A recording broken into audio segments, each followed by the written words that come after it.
ಸಾವಿರಾರು ಜನರಿರುವಂತ ಜಾಗ. ಈ ಜಾಗದಲ್ಲಿ ಪ್ರಪಂಚದ ಅತ್ಯಂತ ಕಷ್ಟಕರವಾಗಿರುವಂತ ಲಾಕರ್ ಕೂಡ ಇದೆ. ಲಾಕರ್ ಒಳಗಡೆ 800 ಕೋಟಿನ ಇಟ್ಟಿದ್ದಾರೆ.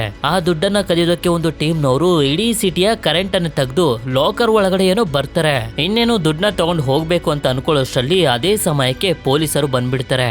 ಆದ್ರೆ ಪೊಲೀಸರಿಗೆ ಯಾವ ರೀತಿ ಟ್ವಿಸ್ಟ್ ಸಿಗುತ್ತೆ ಅಂತ ಯಾರು ಕೂಡ ಯೋಚನೆ ಮಾಡಿರ್ಲಿಲ್ಲ. ತುಂಬಾ ಅದ್ಭುತವಾಗಿರುವಂತ ಮೂವಿ, ಮಿಸ್ ಮಾಡ್ಕೊಳ್ಳೋದಕ್ಕೆ ಹೋಗ್ಬೇಡಿ. ಅಂದಂಗೆ ಮೂವಿ ಹೆಸರು ಓಷನ್ಸ್ 11 ಅಂತ. ಮೂವಿಯ ಮೊದಲ ಸೀನ್ನಲ್ಲಿ ನಮ್ಗೆ ಡ್ಯಾನಿ ಓಷನ್ ಅನ್ನೋ ಒಬ್ಬ ವ್ಯಕ್ತಿನ ತೋರಿಸ್ತಾರೆ. 4 ವರ್ಷದ ಜೈಲು ಶಿಕ್ಷೆ ನಂತರ ಇವನನ್ನ ರಿಲೀಸ್ ಮಾಡ್ತಿರ್ತಾರೆ. ಹೇಳ್ಬೇಕು ಅಂತಂದ್ರೆ ಕಳ್ಳತನದ ಕೇಸ್ ನಲ್ಲಿ ಇವನು ಜೈಲಿಗೆ ಬಂದಿದ್ದು. ಹೀಗೆ ಇವನು ಪೊಲೀಸರು ಕೇಳ್ತಿರುವಂತ ಪ್ರಶ್ನೆಗಳಿಗೆ ಉತ್ತರ ಕೊಡ್ತಿರ್ಬೇಕಾದ್ರೆ ಗೊತ್ತಾಗುತ್ತೆ ಇವನ ಹೆಂಡತಿ ಇವನನ್ನ ಬಿಟ್ಟು ಹೊಟ್ಟೋಗಿದ್ದಾಳೆ ಅಂತ. ಇದಾದ್ಮೇಲೆ ಇವನನ್ನ ರಿಲೀಸ್ ಮಾಡ್ತಿದ್ದಂಗೆನೆ ರೆಡಿಯಾಗಿ ಸೀದಾ ಬರೋದೇ ಒಂದು ಕೆಸಿನೋಗೆ. ಕೆಸಿನೋ ಅಂತಂದ್ರೆ ಜೂಜಾಡೋದಕ್ಕೆ ಇರುವಂತ ಒಂದು ಜಾಗ.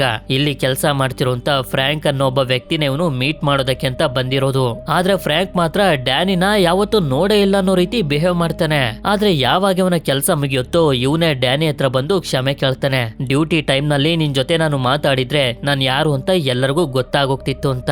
ಹೇಳ್ಬೇಕು ಅಂತಂದ್ರೆ ಡ್ಯಾನ್ ಇದು ಕಳ್ತನ ಮಾಡುವಂತ ಒಂದು ಟೀಮ್ ಇದೆ. ಆ ಟೀಮ್ ನಲ್ಲಿ ಫ್ರಾಂಕ್ ಕೂಡ ಒಬ್ಬ. ಹೀಗೆ ಮಾತಾಡ್ತಾ ಡ್ಯಾನಿ ಇವನ ಟೀಮ್ ನ ಮತ್ತೊಬ್ಬ ಮೆಂಬರ್ ಆಗಿರುವಂತ ರಸ್ಟಿನ ಕೇಳ್ತಿರ್ತಾನೆ. ಇದಾದ್ಮೇಲೆ ನಮ್ಗೆ ಅದೇ ವ್ಯಕ್ತಿ ರಸ್ಟಿನ ತೋರಿಸ್ತಾರೆ. ಇವನು ಫಿಲಂ ಆಕ್ಟರ್ಸ್ ಗಳಿಗೆ ಹಾಗೆ ದೊಡ್ಡ ದೊಡ್ಡ ಸೆಲೆಬ್ರಿಟಿಗಳಿಗೆ ಕಾರ್ಡ್ಸ್ ಅನ್ನ ಹೇಗೆ ಆಡೋದು ಅಂತ ಹೇಳ್ಕೊಡ್ತಾನೆ. ಸರಿ ಅಂತ ಹೀಗೆ ಇವನು ಹೇಳ್ಕೊಡ್ತಾ ಡ್ರಿಂಕ್ ಮಾಡೋದಕ್ಕೆ ಹೊರಗಡೆ ಹೋಗಿ ಮತ್ತೆ ವಾಪಸ್ ಬಂದು ನೋಡಿದ್ರೆ ಡ್ಯಾನಿನು ಕೂಡ ಈ ಸೆಲೆಬ್ರಿಟಿಗಳ ಜೊತೆ ಸೇರ್ಕೊಂಡು ಕಾರ್ಡ್ಸ್ ಆಡ್ತಿರ್ತಾನೆ.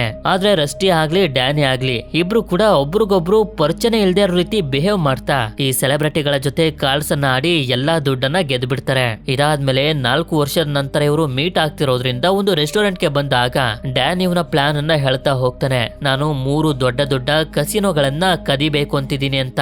ಇದನ್ನ ಕೇಳಿ ಇವನಿಗೆ ನಂಬೋದಕ್ಕೆ ಆಗೋದಿಲ್ಲ. ನಂತರ ಒಂದು ಲಾಕರ್ ನ ಬ್ಲೂ ಪ್ರಿಂಟ್ ತೋರಿಸಿ ಹೇಳ್ತಾ ಹೋಗ್ತಾನೆ. ಆ 3 ದೊಡ್ಡ ದೊಡ್ಡ ಕಸಿನೋಗಳ ದುಡ್ಡೆಲ್ಲ ಬಂದು ಸೇರೋದು ಇದೇ ಲಾಕರ್ ನ ಒಳಗಡೆ. ಈ ಲಾಕರ್ ನ ಕದ್ರೆ ನಮ್ ಜೀವನ ಸೆಟಲ್ ಆಗುತ್ತೆ ಅಂತ. ಆದ್ರೆ ಪ್ರಾಬ್ಲಮ್ ಏನು ಅಂತಂದ್ರೆ ಆ 3 ಕಸಿನೋಗಳು ಸೇರಿರೋದು ಟೆರ್ರಿ ಅನ್ನೋ ಒಬ್ಬ ವ್ಯಕ್ತಿಗೆ. ಟೆರ್ರಿ ತುಂಬಾ ಡೇಂಜರಸ್ ಆಗಿರುವಂತ ಒಬ್ಬ ಬಿಸ್ನೆಸ್ ಮ್ಯಾನ್. ಇದರಲ್ಲಿ ತುಂಬಾ ರಿಸ್ಕ್ ಇದೆ ಅಂತ ಗೊತ್ತಿದ್ರು ರಸ್ಟಿ ಕೂಡ ಇವನ್ ಜೊತೆ ಸೇರ್ಕೊಂಡು ಹೇಳ್ತಾನೆ ನಾವೊಂದು ಒಳ್ಳೆ ಟೀಮ್ ಅನ್ನ ಬಿಲ್ಡ್ ಮಾಡ್ಬೇಕು ಅಂತ. ಇವರ ಈ ಪ್ಲಾನ್ ಅನ್ನ ತಗೊಂಡು ಇವರದ್ದೇ ಟೀಮ್ ನ ಹಳೆಯ ಮೆಂಬರ್ ಆಗಿರುವಂತ ರುಬೈನ್ ಹತ್ರ ಬರ್ತಾರೆ. ಆದ್ರೆ ರುಬೈನ್ ಮಾತ್ರ ಕಸಿನೋ ಹೆಸರನ್ನ ಕೇಳ್ತಿದ್ದಂಗೆನೆ ಇದಕ್ಕೆ ಒಪ್ಕೊಳ್ಳೋದಿಲ್ಲ. ಕಸಿನೋದಲ್ಲಿ ತುಂಬಾ ಸೆಕ್ಯೂರಿಟಿ ಕ್ಯಾಮ್ರಾಗಳಿರ್ತವೆ. ಅದೇ ರೀತಿ ಗಾರ್ಡ್ಸ್ ಗಳು ಕೂಡ ಜಾಸ್ತಿ ಇರ್ತಾರೆ. ಇದಕ್ಕಿಂತ ಮುಂಚೆ ಕಸಿನೋಗಳಲ್ಲಿ 3 ವ್ಯಕ್ತಿಗಳು ಕಳ್ಳತನ ಮಾಡೋದಕ್ಕೆ ಪ್ರಯತ್ನ ಪಟ್ಟಿದ್ರು. ಅದ್ರಲ್ಲಿ ಇಬ್ರು ಕಸಿನೋ ಗೇಟ್ ಅನ್ನ ದಾಟಿ ಹೊರಗಡೆ ಕೂಡ ಹೋಗೋದಕ್ಕಾಗ್ಲಿಲ್ಲ. ಆದ್ರೆ ಒಬ್ಬ ಏನೋ ಗೇಟ್ ಅನ್ನ ದಾಟಿ ಹೊರಗಡೆ ಬಂದ, ಜೊತೆಗೆ ಅವನ ಪ್ರಾಣನು ಕೂಡ ಕಳ್ಕೊಂಡ ಅಂತ. ಸರಿ ಅಂತ ಡ್ಯಾನಿ ಮತ್ತೆ ರಸ್ಟಿ ಇಲ್ಲಿಂದ ಹೋಗ್ತಿರ್ಬೇಕಾದ್ರೆ ಕೇಳ್ತಾನೆ ಯಾವ ಕಸಿನೋಗಳನ್ನ ಕದಿಯೋದಕ್ಕೆ ಹೊಟ್ಟಿದ್ದೀರಾ ಅಂತ. ಇವರು ಕೂಡ ಟೆರ್ರಿಯ 3 ಕಸಿನೋಗಳನ್ನ ಕದಿಯೋದಕ್ಕೆ ಹೋಗ್ತಿದೀವಿ ಅಂತ ಹೇಳ್ತಿದ್ದಂಗೆನೆ ಇವನು ಕೂಡ ಇವ್ರ ಜೊತೆ ಸೇರ್ಕೊಳ್ಳೋದಕ್ಕೆ ಒಪ್ಕೊಬಿಡ್ತಾನೆ. ಯಾಕೆ ಅಂತಂದ್ರೆ ಟೆರ್ರಿ ಮತ್ತೆ ರುಬೆನ್ ತುಂಬಾ ದೊಡ್ಡ ವೈರಿಗಳು. ನಂತರ ನಮ್ಗೆ ಇವರ ಟೀಮ್ ಅನ್ನ ತೋರಿಸ್ತಾರೆ. ನಾವೀಗಾಗ್ಲೇ ನೋಡಿರೋಂತ ಫ್ರಾಂಕ್ ಇವರ ಟೀಮ್ ಅಲ್ಲಿ ಇದ್ದೇ ಇದ್ದಾನೆ. ಹಳೆ ಮೆಂಬರ್ಸ್ ಗಳ ಜೊತೆ ಹೊಸಬ್ರು ಕೂಡ ತಗೊಳ್ತಾರೆ. ಇವನ ಹೆಸರು ವರ್ಜಿಲ್, ಹಾಗೆ ಇವನ ಹೆಸರು ಟರ್ಕ್ ಅಂತ. ಇವರಿಬ್ರು ಡ್ರೈವರ್ಸ್ ಗಳು. ಇವನ ಹೆಸರು ಲಿವಿಂಗ್ಸ್ಟನ್ ಅಂತ. ಇವನು FBI ಪೊಲೀಸ್ ಡಿಪಾರ್ಟ್ಮೆಂಟ್ ನಲ್ಲಿ ಟೆಕ್ನಿಷಿಯನ್ ಆಗಿ ಕೆಲಸ ಮಾಡ್ತಿದ್ದಾನೆ. ಆದ್ರೆ ಇವನಿಗೆ ಇವನ ಕೆಲಸ ಇಷ್ಟ ಇರೋದಿಲ್ಲ. ಆದ್ರಿಂದ ಇವನನ್ನು ಕೂಡ ತಗೊಳ್ತಾರೆ. ನಂತರ ಬ್ಯಾಷರ್ ಅನ್ನೋ ಒಬ್ಬ ವ್ಯಕ್ತಿ ಇವನ ಟೀಮ್ ಅವರ ಜೊತೆ ಸೇರ್ಕೊಂಡು ಒಂದು ಬ್ಯಾಂಕ್ ಅನ್ನ ಲೂಟಿ ಮಾಡ್ತಿರ್ತಾನೆ. ಇವನ ಸ್ಪೆಷಾಲಿಟಿ ಏನು ಅಂತಂದ್ರೆ ಇವನು ಅದ್ಭುತವಾಗಿರುವಂತ ಬಾಂಬ್ ಗಳನ್ನ ಮಾಡ್ತಾನೆ. ಆದ್ರೆ ಒಂದು ಸಣ್ಣ ತಪ್ಪಿಂದ ಪೊಲೀಸರು ಇವರನ್ನ ಹಿಡಿದು ಬಿಡ್ತಾರೆ. ಆಗ ರಸ್ಟಿ ಪೊಲೀಸ್ ತರ ವೇಷನ ಹಾಕೊಂಡ್ ಬಂದು ಫೇಕ್ ಐಡಿನ ತೋರಿಸಿ ನಾನು ಇವನನ್ನ ನೋಡ್ಕೋತೀನಿ, ಮಿಕ್ತವರನ್ನ ಹಿಡೀರಿ ಅಂತ ಪೊಲೀಸ್ನ ಕಳಿಸ್ತಾನೆ. ಆಗ ಒಂದು ಬ್ಲಾಸ್ಟ್ ಅನ್ನ ಮಾಡಿ ಇಬ್ರು ಕೂಡ ಎಸ್ಕೇಪ್ ಆಗೋಗ್ತಾರೆ. ಇದಾದ್ಮೇಲೆ ಇವರಿಬ್ರು ಒಂದು ಸರ್ಕಸ್ಗೆ ಬರ್ತಾರೆ. ಇಲ್ಲಿ ಎನ್ ಅನ್ನೋ ಒಬ್ಬ ಹುಡುಗ ಅದ್ಭುತವಾಗಿ ಸ್ಟಂಟ್ ಅನ್ನ ಮಾಡ್ತಿರ್ತಾನೆ. ಇವನು ಕೂಡ ಟೀಮ್ಗೆ ತಗೊಳ್ತಾರೆ. ನಂತರ ಸೀನ್ ಶಿಫ್ಟ್ ಆದಾಗ ಸೌಲ್ ಅನ್ನೋ ಒಬ್ಬ ವಯಸ್ಸಾಗಿರುವಂತ ವ್ಯಕ್ತಿನ ತೋರಿಸ್ತಾರೆ. ಹಾಗೆ ಇವನ ಹತ್ರ ರಸ್ಟಿ ಬರ್ತಾನೆ. ಯಾಕೆಂತಂದ್ರೆ ಇವನು ಕೂಡ ಇವರ ಟೀಮ್ ನ ಒಬ್ಬ ಹಳೆಯ ಮೆಂಬರ್. ಅದೇ ಸಮಯಕ್ಕೆ ಡಾಗ್ ಗಳ ರೇಸ್ ಶುರು ಆಗುತ್ತೆ. ಅದನ್ನ ನೋಡ್ತಾ ನೋಡ್ತಾ ರಸ್ಟಿ ಇವನಿಗೆ ಪ್ಲಾನ್ ನ ಬಗ್ಗೆ ಹೇಳಿ ಎಲ್ಲನೂ ಅರ್ಥ ಮಾಡಿಸ್ತಾ ನೀನು ಕೂಡ ನಮ್ ಟೀಮ್ಗೆ ಸೇರ್ಕೋಬೇಕು ಅಂತ ಹೇಳಿದ್ರೆ ಇವನ್ ಮಾತ್ರ ಮೊದ್ಲು ಒಪ್ಕೊಳ್ಳೋದಿಲ್ಲ. ನನಗೆ ವಯಸ್ಸಾಗಿದೆ ಅದು ಇದು ಏನೇನೋ ಅಂತ ಕೊಟ್ಟಿರ್ತಾನೆ. ಆದ್ರೆ ಕೊನೆಗೆ ಇವನ ಮನ್ಸು ಒಪ್ಪೋದಿಲ್ಲ. ಆದ್ರಿಂದ ಅವ್ರ ಜೊತೆ ಸೇರ್ಕೊಳ್ಳೋದಕ್ಕೆ ಒಪ್ಕೊಳ್ತಾನೆ. ಈಗ ಇವರ ಟೀಮ್ ನಲ್ಲಿ ಒಟ್ಟು 10 ಜನ ಇದ್ದಾರೆ. ಇನ್ನೂ ಕೂಡ ಒಬ್ರು ಇವರಿಗೆ ಅವಶ್ಯಕತೆ ಇದ್ದಾರೆ. ಆಗ ಸೀನ್ ಶಿಕಾಗೋಗೆ ಶಿಫ್ಟ್ ಆದಾಗ ಲೈನಸ್ ಅನ್ನೋ ಒಬ್ಬ ಹುಡುಗ ಕಳತನ ಮಾಡ್ತಿರೋದನ್ನ ಡ್ಯಾನಿ ನೋಡ್ತಾನೆ. ಸ್ವಲ್ಪ ಹೊತ್ತಿನ ನಂತರ ಲೈನಸ್ ನೋಡಿದ್ರೆ ಕದ್ದಿರುವಂತ ಪರ್ಸ್ ನ ಬದಲು ಒಂದು ಕಾರ್ಡ್ ಇರುತ್ತೆ. ಎಲ್ಲಿ ಮೀಟ್ ಮಾಡ್ಬೇಕು ಅಂತ ಇದ್ರ ಮೇಲೆ ಬರ್ದಿರುತ್ತೆ. ಆ ಜಾಗನ ಹುಡ್ಕೊಂಡು ಬಂದ್ರೆ ಇಲ್ಲಿ ಡ್ಯಾನಿ ಇರ್ತಾನೆ. ಆಕ್ಚುಲಿ ಡ್ಯಾನಿಗೆ ಬಾಬಿ ಅನ್ನೋ ಒಬ್ಬ ಫ್ರೆಂಡ್ ಇದ್ದ. ಆ ಫ್ರೆಂಡ್ ನ ಮಗನೇ ಇವನು. ಇವನಿಗೂ ಕೂಡ ಪ್ಲಾನ್ ನ ಬಗ್ಗೆ ಎಲ್ಲ ಹೇಳಿದಾಗ ಇವನು ಇವ್ರ ಜೊತೆ ಬರೋದಕ್ಕೆ ಈಸಿಯಾಗಿ ಒಪ್ಕೊಬಿಡ್ತಾನೆ. ನಂತರ ಇವರ ಟೀಮ್ ನ 11 ಜನನು ಕೂಡ ರುಬೇನ್ ಮನೆ ಹತ್ರ ಬಂದು ಸೇರ್ತಾರೆ. ಹೀಗೆ ಎಲ್ರು ಮಾತಾಡ್ತಾ ಒಬ್ರನ್ನೊಬ್ರು ಪರಿಚಯ ಮಾಡ್ಕೊಳ್ತಿರ್ಬೇಕಾದ್ರೆ ಆಗ ಇಲ್ಲಿಗೆ ಡ್ಯಾನಿ ಬಂದು ನಾವು ಮಾಡೋದಕ್ಕೆ ಹೊಟ್ಟಿರುವಂತ ಕೆಲಸ ತುಂಬಾ ಕಷ್ಟಕರವಾಗಿರೋದು ಹಾಗೆ ರಿಸ್ಕಿ ಕೂಡ ಆಗಿರುತ್ತೆ. ಅದಕ್ಕೆ ಒಪ್ಕೊಳ್ಳೋರು ಮಾತ್ರ ನನ್ನ ಜೊತೆ ಬನ್ನಿ, ಮಿಕ್ತವ್ರು ಮನೆಗೆ ಹೋಗಿ ಅಂತಾನೆ. ಎಲ್ಲರೂ ಕೂಡ ಒಳಗಡೆ ಹೋಗ್ತಾರೆ. ಲೈನಸ್ ಇಲ್ಲೇ ಕುಂತಿರ್ಬೇಕಾದ್ರೆ ರುಬೇನ್ ಒಳಗಡೆ ಬಾ ಅಂತ ಕರ್ಕೊಂಡು ಹೋಗ್ತಾನೆ. ಒಳಗಡೆ ಬರ್ತಿದ್ದಂಗೆನೆ ಡ್ಯಾನಿ ಎಲ್ಲರಿಗೂ ಎಕ್ಸ್ಪ್ಲೈನ್ ಮಾಡ್ತಾ ಹೋಗ್ತಾನೆ. ಟೆರ್ರಿಗೆ ಸೇರಿರುವಂತ ಆ 3 ಕೆಸಿನೋದ ದುಡ್ಡು ಒಂದೇ ಲಾಕರ್ ನಲ್ಲಿ ಇಡೋದು. ಈ ಲಾಕರ್ ಗಿಂತ ಮುಂಚೆ ಒಂದು ಸೆಕ್ಯೂರಿಟಿ ರೂಮ್ ಬರುತ್ತೆ. ಆ ರೂಮ್ ಗೆ ಎಂಟರ್ ಆಗೋದಂತೂ ತುಂಬಾನೇ ಕಷ್ಟ. ಹೇಗೋ ಮಾಡಿ ಆ ರೂಮ್ ಅನ್ನ ಎಂಟರ್ ಆಗ್ತೀವಿ ಅಂತಂದ್ರೆ ನೆಕ್ಸ್ಟ್ ಒಂದು ಲಿಫ್ಟ್ ಸಿಗುತ್ತೆ. ಆ ಲಿಫ್ಟ್ ನ ಸುತ್ತಮುತ್ತ ಎಲ್ಲ ಲೇಸರ್ ಲೈಟ್ ಗಳು ಇರ್ತವೆ. ಲಿಫ್ಟ್ ನಲ್ಲಿ ಏನಾದ್ರೂ ಸ್ವಲ್ಪ ಹೆಚ್ಚು ಕಡಿಮೆ ಆದ್ರೂ ಅದು ಮಧ್ಯದಲ್ಲೇ ಸ್ಟಾಪ್ ಆಗಿ ನಾವು ಸಿಗಾಕೋಬಿಡ್ತೀವಿ. ಹಾಗೆ ಆ ಲಿಫ್ಟ್ ಅನ್ನ ಹ್ಯಾಕ್ ಕೂಡ ಮಾಡೋದಕ್ಕಾಗೋದಿಲ್ಲ. ಆ ಲಿಫ್ಟ್ ಅನ್ನು ಕೂಡ ನಾವು ದಾಟಿ ಬರ್ತೀವಿ ಅಂತಂದ್ರೆ ಲಾಕರ್ ಸಿಗುತ್ತೆ. ಲಾಕರ್ ನ ಗೇಟ್ ನಲ್ಲಿ ಇಬ್ರು ಸೆಕ್ಯೂರಿಟಿ ಗಾರ್ಡ್ಸ್ ಗಳು ಇರ್ತಾರೆ. ನಾವು ಕಳತನ ಮಾಡೋದಕ್ಕೆ ಹೊರಟಿರುವಂತ ದಿನ ಆ ಕೆಸಿನೋಗಳಲ್ಲಿ ಬಾಕ್ಸಿಂಗ್ ಮ್ಯಾಚ್ ನಡೆಯುತ್ತೆ. ಆ ದಿನ ಲಾಕರ್ ನಲ್ಲಿ 800 ಕೋಟಿನ ಇಟ್ಟಿರ್ತಾರೆ. ನಾವ್ ಅದನ್ನ ಕದ್ರೆ ಎಲ್ಲರಿಗೂ ಸಮಭಾಗ ಸಿಗುತ್ತೆ ಅಂತ. ಇದನ್ನ ಕೇಳಿ ಎಲ್ಲರಿಗೂ ತುಂಬಾನೇ ಶಾಕ್ ಆಗೋಗುತ್ತೆ. ಇದಾದ್ಮೇಲೆ ಇವರೆಲ್ಲರೂ ಕೆಲಸಗಳನ್ನ ಶುರು ಮಾಡ್ಕೊಳ್ತಾರೆ. ಫ್ರಾಂಕ್ ಅಂತೂ ಟೆರ್ರಿಯ ಕಸಿನೋ ಒಳಗಡೆನೆ ಕೆಲಸಕ್ಕೆ ಸೇರ್ಕೊಂಡು ಈ ಜಾಗದ ಬಗ್ಗೆ ತಿಳ್ಕೊಳ್ತಿರ್ತಾನೆ. ಈ ಕಸಿನೋದಲ್ಲಿ ಡೋರ್ ಗಳನ್ನು ಓಪನ್ ಮಾಡ್ಬೇಕು ಅಂತಂದ್ರೆ ಸೆಕ್ಯೂರಿಟಿ ಕಾರ್ಡ್ಸ್ ಗಳು ಬೇಕು. ಹಾಗೆ ಇವರೆಲ್ಲರೂ ಕ್ಯಾಮೆರಾಗಳನ್ನ ಹ್ಯಾಕ್ ಮಾಡೋದಕ್ಕೂ ಕೂಡ ಪ್ಲಾನ್ ಮಾಡ್ಕೊಳ್ತಾರೆ. ಇದಾದ್ಮೇಲೆ ಒಬ್ಳು ಹುಡುಗಿಯ ಸಹಾಯದಿಂದ ಒಬ್ಬ ಗಾರ್ಡ್ ಹತ್ರ ಇರುವಂತ ಸೆಕ್ಯೂರಿಟಿ ಕಾರ್ಡ್ ಅನ್ನ ಕದಿಯೋ ರೀತಿ ಮಾಡಿ ರಸ್ಟಿ ಅದನ್ನ ಈಸ್ಕೊಳ್ತಾನೆ. ಮುಂದಿನ ಸೀನ್ ನಲ್ಲಿ ಯಾರೋ ಬಲೂನ್ ತಗೊಂಡು ಕಸಿನೋ ಒಳಗಡೆ ಬಂದು ಕ್ಯಾಮೆರಾ ಮುಂದೆ ಬಿಟ್ಬಿಡ್ತಾರೆ. ಅದಕ್ಕೆ ಏನ್ ನಡೀತಿದೆ ಅಂತ ಚೆಕ್ ಮಾಡೋದಕ್ಕೆ ಬಾಕ್ಲತ್ರ ನಿಂತಿರುವಂತ ಸೆಕ್ಯೂರಿಟಿ ಅಲ್ಲಿಗೆ ಹೋದಾಗ ಲಿವಿಂಗ್ ಸ್ಟಾನ್ ಕದ್ದಿರುವಂತ ಕಾರ್ಡ್ ನ ಸಹಾಯದಿಂದ ಡೋರ್ ಅನ್ನ ದಾಟಿ ಒಳಗಡೆ ಬಂದು ಅಲ್ಲಿಂದ ಸರ್ವರ್ ರೂಮ್ ಗೆ ಬರ್ತಾನೆ. ಆಗ ನಮ್ಗೆ ಗೊತ್ತಾಗುತ್ತೆ ಕಸಿನೋ ಒಳಗಡೆ ಬಲೂನ್ ಗಳನ್ನ ತಂದಿರೋದು ವರ್ಜಿಲ್ ಮತ್ತೆ ಟರ್ಕ್. ಈ ಕಡೆ ಲಿವಿಂಗ್ ಸ್ಟಾನ್ ಸರ್ವರ್ ರೂಮ್ ನಲ್ಲಿ ವೈರ್ ಗಳಿಗೆ ಒಂದು ಡಿವೈಸ್ ಅನ್ನ ಹಾಕ್ತಾ ಇಲ್ಲಿರುವಂತ ಎಲ್ಲಾ ಸಿಸಿ ಕ್ಯಾಮೆರಾಗಳ ಫುಟೇಜ್ ಅನ್ನ ಇವರ ಕಂಪ್ಯೂಟರ್ ನಲ್ಲೂ ಕೂಡ ಬರೋ ರೀತಿ ಮಾಡ್ತಾನೆ. ಒಂದ್ ರೀತಿ ಹ್ಯಾಕ್ ಮಾಡ್ಬಿಡ್ತಾನೆ. ಕೆಲ್ಸನ ಮುಗಿಸಿ ಇವನು ಹೋಗ್ತಿರ್ಬೇಕಾದ್ರೆ ಒಬ್ಬ ಗಾರ್ಡ್ ಇವನನ್ನ ನೋಡ್ಬಿಡ್ತಾನೆ. ಇದಾದ್ಮೇಲೆ ಆ ಗಾರ್ಡ್ ಸರ್ವರ್ ರೂಮ್ ಗೆ ಬಂದಾಗ ಏನೋ ಇವನಿಗೆ ಕಾಣಿಸುತ್ತೆ. ಇದರಿಂದ ಲಿವಿಂಗ್ ಸ್ಟೋನ್ ಹೋಗ್ತಿದ್ರೆ ಆ ಗಾರ್ಡ್ ಇವನನ್ನ ಕೂಗ್ತಾ ಹಿಂದೆನೆ ಬರ್ತಿರ್ತಾನೆ. ಇವನಿಗೆ ಭಯ ಆಗ್ಬಿಟ್ಟಿರುತ್ತೆ. ಆಗ ಈ ಗಾರ್ಡ್ ಬಂದು ಈ ಡಿವೈಸ್ ಅನ್ನ ಅಲ್ಲೇ ಮರ್ತು ಬಂದಿದ್ರಿ ಅಂತ ಕೊಡ್ತಾನೆ. ಅಂದ್ರೆ ಲಿವಿಂಗ್ ಸ್ಟೋನ್ ಕ್ಯಾಮ್ರಾನ ರಿಪೇರ್ ಮಾಡೋದಕ್ಕೆ ಬಂದಿರಬಹುದು ಅಂತ ಗಾರ್ಡ್ ಅನ್ಕೊಂಡಿರ್ತಾನೆ. ಇದಾದ್ಮೇಲೆ ಕಳತನ ಮಾಡಿದ್ಮೇಲೆ ದುಡ್ಡನ್ನ ತುಂಬ್ಕೊಂಡ್ ಬರೋದಕ್ಕೆ ಒಂದು ವ್ಯಾನ್ ಅನ್ನ ಪರ್ಚೇಸ್ ಮಾಡ್ತಾರೆ. ಹಾಗೆ ಎಲ್ಲಾ ತಯಾರನ್ನು ಮಾಡ್ಕೊಳ್ತಾ ಸಾಲ್ನ ಒಬ್ಬ ಶ್ರೀಮಂತ ವ್ಯಕ್ತಿಯ ರೀತಿ ರೆಡಿ ಮಾಡಿ ಕೆಸಿನೋಗೆ ಕಳಿಸ್ತಾರೆ. ಆಗ ಮೊದಲನೇ ಬಾರಿಗೆ ಈ ಕಸಿನೋಗಳ ಓನರ್ ಆಗಿರುವಂತ ಟೆರ್ರಿನ ನಮ್ಗೆ ತೋರಿಸ್ತಾರೆ. ಟೆರ್ರಿ ಇವನ ಕೆಲಸದಲ್ಲಿ ತುಂಬಾನೇ ಸ್ಟ್ರಿಕ್ಟ್. ಹಾಗೆ ಇವನ ಕಸಿನೋದಲ್ಲಿ ಏನೇನ್ ನಡೆಯುತ್ತೆ ಅನ್ನೋ ಪ್ರತಿ ಒಂದು ವಿಷಯನೂ ಕೂಡ ಇವನಿಗೆ ಗೊತ್ತಿರುತ್ತೆ. ಹೀಗೆ ಲೈನಸ್ ಆಗಿ ರಸ್ಟಿ ಟೆರ್ರಿನ ಫಾಲೋ ಮಾಡ್ತಿರ್ಬೇಕಾದ್ರೆ ಟೆರ್ರಿಗೆ ಟೆಸ್ ಅನ್ನೋ ಒಬ್ಳು ಹುಡುಗಿ ಗರ್ಲ್ ಫ್ರೆಂಡ್ ಇದ್ದಾಳೆ ಅಂತ ಗೊತ್ತಾಗುತ್ತೆ.